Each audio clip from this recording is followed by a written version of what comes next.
Welcome back to Primetime News, and a special welcome once again if you're watching online at onespotmedia.com. Up first this evening, the past weekend has been a bloody one. Gunmen on rampage across the island snuffed out 25 lives. To stem the tide, the police have so far implemented a curfew in sections of Clarendon, while the National Security Minister, Dr. Horace Chang, is promising new strategies to fight crime. We have the details of the events giving the security forces a headache over the weekend and the responses so far. We begin with Anthony Lugg giving a roundup. The weekend was a bloody one, and members of the security forces were kept busy. Gunmen carried out several attacks across the island, killing 25 people between Friday and Sunday. This includes a triple murder in Almontown, Kingston, another triple murder in St. James, and a double murder in Olympic Way, St. Andrew. In Almontown, gunmen pounced upon a group of men playing dominoes on Prince of Wales Street and sprayed bullets. 5 people were shot. On Sunday evening, a crowd was gathered for a football match and an illegal party in Quarry St. James sometime after 6 p.m. Men traveling in a white Toyota Voxy opened gunfire at the crowd, injuring 7 people. 3 were pronounced dead at hospital. They have been identified as 77-year-old Estriana Wilson, 29-year-old music producer Shavian McPherson, and 47-year-old Dwight McCallum. The son of Estriana Wilson spoke with our news team. Let's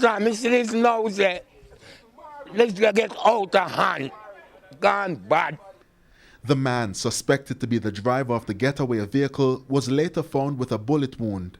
Investigators theorize that he was accidentally shot by his cronies.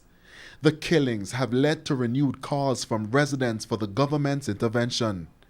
Following a tour of Quarry and Norwood St. James on Monday, National Security Minister Dr. Horace Chang said new strategies will be implemented to address the killings. The police intends to increase the activity. We're not deterred by this kind of brazenness.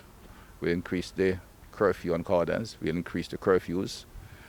And in addition to that, the special operations moving out. It's understood that the security forces have been active in several communities in the parish.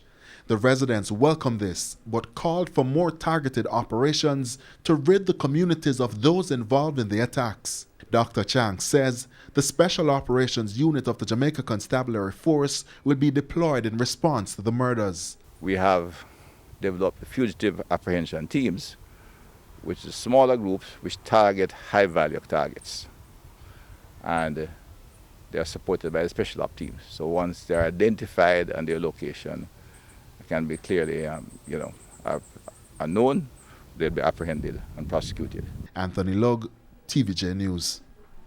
We go to a primetime news follow-up now. The Kingston Western Police have so far managed to prevent planned reprisals for recent gun murders in Trenchtown. But as Kirk right now reports, the gunmen are still actively driving residents out of the area. Sharon Coley of Trenchtown in St. Andrew lives here on 5th Street and operated a small shop nearby. Today, she and her daughter and some close family members left home because it's becoming too risky to stay. And even while waiting for her things to be picked up, Miss Coley had to be keeping an eye out for danger. We asked why. Because them killed the woman Cynthia Robinson and them say me next and Natalie next.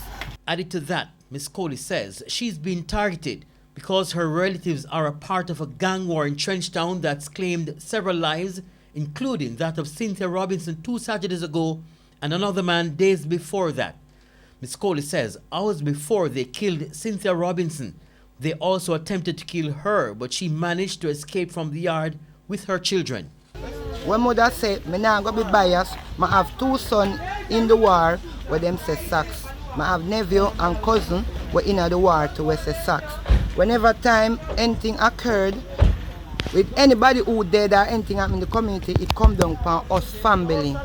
You understand? So when you look, we have to end up going. What we have seen is that there are some persons who are connected to people who are very integral in the violence within the community, and they know within themselves that it's best for them, based on their own roles, to really leave the community because they are at high risk.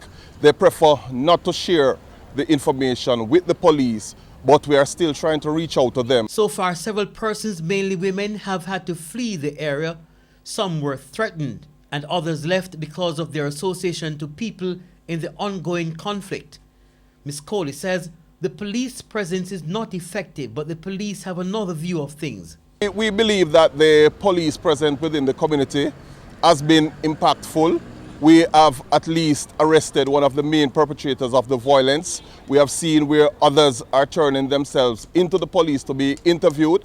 And we believe that with those efforts, day in, day out, we will see a reduction in the violence within that particular community. The SSP was speaking during a walkthrough of the community to assure residents that the police will be keeping their presence in the area to ensure it returns to a semblance of safety. Kirk Wright, TVJ News.